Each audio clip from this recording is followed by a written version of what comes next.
एक और दिलचस्प वीडियो में आप सभी का स्वागत है। इस वीडियो में हम हमारे समाज की एक घटिया मानसिकता के बारे में जानेंगे जिसे शारीरिक दंड कहा जाता है।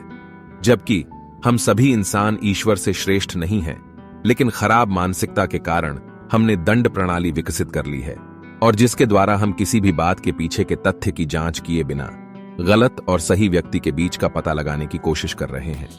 तो मेरे दोस्त और अधिक जानने के लिए इस वीडियो के साथ बने रहें। शारीरिक दंड एक उपकरण है जिसका उपयोग किसी के व्यवहार को अनुशासित करने या सही करने के लिए किया जाता है। इसकी प्रभावशीलता, नैतिक निहितार्थ और किसी व्यक्ति को संभावित नुकसान के संबंध में यह हमेशा एक विवादास्पद विषय रहा है। शारीरिक दंड के प्रयोग का एक लंबा इतिहास रहा है और यह मानव समाज में गहराई तक जड़ें जमा चुका है। शारीरिक दंड कब शुरू हुआ, इसकी सटीक तारीख का पता लगाना चुनौतीपूर्ण है। शायद यह तब शुरू हुआ होगा जब प्रारंभिक मानव समाज ने नियमों और सामाजिक मानदंडों को विकसित करना शुरू किया था। पूरे इतिहास में यह देखा गया है कि शारीरिक दंड को विभिन्न संस्कृतियों में अनुशासन, नियंत्रण या सजा के रूप में लागू किया गया है। रोमन और मिस्र जैसी प्राचीन सभ्यताएं अपनी कानूनी प्रणालियों और सामाजिक व्यवस्था बनाए रखने के तरीकों के रूप में शारीरिक दंड का उपयोग करने के लिए जानी जाती थीं। उस समय कई पारंपरिक समाजों के साथ साथ परिवारों में भी शारीरिक दंड आम था, जहां माता-पिता या बुजुर्ग बच्चों को सांस्कृतिक मानदंडों और सामाजिक अनुशासन के बारे में शिक्षित करने के तरीके के रूप में इसका इस्तेमाल करते थे।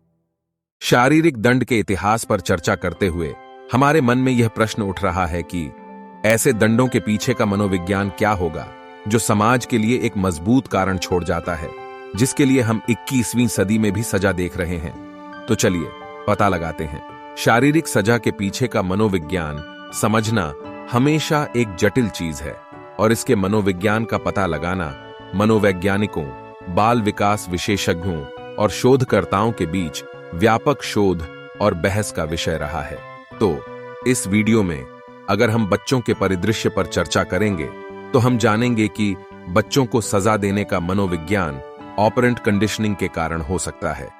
इस पद्धति में बार बार होने वाले व्यवहार की संभावना को कम करने के लिए शारीरिक दंड को एक प्रतिकूल उत्तेजना के रूप में लागू किया जाता है। कुछ शारीरिक पीड़ा प्राप्त करने के बाद बच्चे को इस तरह के व्यवहार के बारे में कुछ डर का अनुभव होता है और वह खुद को उस व्यवहार से दूर कर लेता है। एक अन्य स्थिति में समाज एक महत्वपूर्ण भूमिका निभाता है। हम देख रहे हैं कि बच्चे हमेशा स्वभाव से बहुत जिज्ञासु होते हैं और समाज के व्यवहार की नकल करने की कोशिश करते हैं। बच्चे की बढ़ती उम्र में यदि बच्चा यह देखे कि शारीरिक दंड के प्रयोग से कुछ सामाजिक झगड़ों को आसानी से सुलझाया जा रहा है, इस तरह के व्यवहार से बच्चे के मन में यह विश्वास विकसित होता है कि शारीरिक दंड के माध्यम से हर समस्या का समाधान किया जा सकता है। इसके अलावा इंसान की प्रवृत्ति दूसरों पर हावी होने की होती है।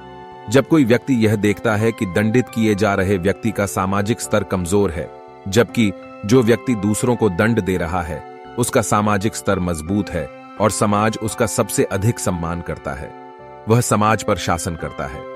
वह व्यवहार कालांतर में मानव मन में एक संकीर्ण मानसिकता विकसित कर देता है कि किसी पर शासन करने के लिए व्यक्ति को शक्तिशाली होने के साथ साथ सजा देने में भी सक्षम होना चाहिए। शायद इसी कारण से राजा का महल राज्य की जनता के मन में सबसे सम्मानित और प्रतिष्ठित स्थान होता था। दोस्तों, शारीरिक दंड के पीछे के मनोविज्ञान को जानकर जरूरत है शारीरिक दंड के प्रभाव को जानने की। जाहिर है ये प्रभाव सकारात्मक नहीं हो सकते, इन्हें पुरस्कार नहीं दिया जा सकता और इन्हें मानव जाति को बनाए रखने का स्वस्थ तरीका नहीं माना जा सकता। हालांकि इन प्रभावों से दंडित होने वाले व्यक्तियों में कई अस्वास्थ्यकर सामाजिक व्यवहार विकसित होते हैं, जैसा कि एक है आक्रामक व्यवहार विकसित करना। बच्चों के संदर्भ में जो बच्चे शारीरिक दंड का अनुभव करते हैं उनमें स्वयं आक्रामक व्यवहार प्रदर्शित करने की अधिक संभावना होती है। दूसरा, भावनात्मक और मनोवैज्ञानिक नुकसान उठाना। इससे दंडित होने वाले बच्चे में भय, चिंता, कम आत्मसम्मान और अवसाद की भावनाएं पैदा हो सकती हैं। सजा से माता-पिता बच्चे के रिश्ते खराब हो सकते हैं। यह माता-पिता या देखभाल करने वालों के प्रति नाराजगी, भय या अविश्वास की भावना विकसित करके माता-पिता बच्चे के रिश्ते को नुकसान पहुंचा सकता है। इसके अलावा जो बच्चे शारीरिक दंड का अनुभव करते हैं उन्हें साथियों के साथ स्वस्थ मित्रता बनाने में कठिनाई हो सकती है और स्कूल या सामाजिक वातावरण में व्यवहार संबंधी समस्याएं प्रदर्शित हो सकती हैं। पिछले कुछ मिनटों में हम शारीरिक दंड के कई तथ्य तलाश रहे हैं। दोस्तों, अगर हम सजा को एक बुरी सामाजिक प्रथा मानते हैं और जानते हैं कि इसकी उत्पत्ति हमारे पूर्वज द्वारा की गई है, फिर हमारे पास अपने प्यारे समाज और संस्कृति से इस बुरी प्रथा को दबाने और खत्म करने की शक्ति है। हर वीडियो की तरह मैं समय से पहले पैदा हुई समस्या के बजाय समाधान ढूंढने की कोशिश करता हूं। तो दोस्तों, मेरे पास दंड व्यवस्था को खत्म करने के लिए कुछ विचार हैं जिन्हें मैं आपके साथ साझा करने जा रहा हूं। जैसा कि कहा गया है, हर समस्या का एक समाधान होता है। संभवतः हमें शारीरिक दंड के बजाय व्यक्ति या बच्चे को सकारात्मक सुदृढ़ीकरण प्रदान करना चाहिए। यह ऐसे अच्छे व्यवहार के लिए लंबे समय तक प्रशंसा, प्रोत्साहन और पुरस्कार प्रदान करता है और डर को कम करता है, ताकि व्यक्ति सकारात्मक चीजों को सीखने में अपनी रुचि दिखा सके। दूसरा फलदायी उपाय है अपने आचरण को अच्छा एवं विनम्र बनाना। जैसा कि इस वीडियो में कहा गया है, बच्चे अपने करीबी रिश्तेदारों और समाज के व्यवहार की नकल करते हैं और सामाजिक मानदंडों का पालन करते हैं। इसके लिए हमें उचित तरीके से बात करनी चाहिए, कार्य करना चाहिए और व्यवहार करना चाहिए, और अपने बच्चे को हमारी महान विरासत और संस्कृति को पढ़ने और तलाशने देना चाहिए, जिससे बढ़ते बच्चे के व्यवहार में शांत गुणवत्ता विकसित हो सके। इसी प्रकार जब कोई बच्चा कुछ करने को तैयार नहीं होता है तो उस स्थिति में बच्चे पर तार्किक परिणाम लागू हो सकते हैं। उदाहरण के लिए, यदि कोई बच्चा अपना होमवर्क पूरा नहीं करता है तो वह टीवी नहीं देख पाएगा। लक्षित कार्य पूरा होने के बाद उसे अपनी इच्छानुसार कार्य करने की अनुमति दी जा सकती है। यह व्यवहार धीरे धीरे बच्चे में जिम्मेदारी बढ़ाता है। अंतिम लेकिन महत्वपूर्ण बात, वैसे बातचीत के माध्यम से हम शारीरिक दंड के प्रभाव को कम कर सकते हैं। जहां दंड देने वाला दंड के बजाय वैकल्पिक तरीके से किसी भी समस्या का समाधान ढूंढने में सक्षम हो सकता है।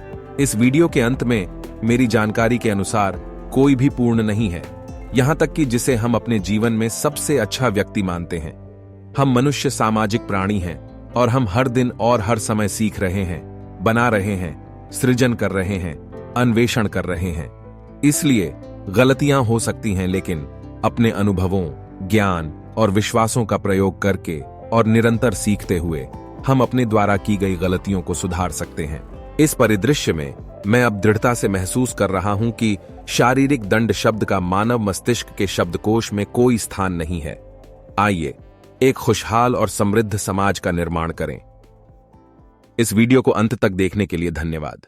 मुझे आशा है कि इस वीडियो को देखकर आपको कुछ ज्ञान प्राप्त हुआ होगा और आपने अपने बहुमूल्य समय में कुछ गुणवत्ता जोड़ी होगी।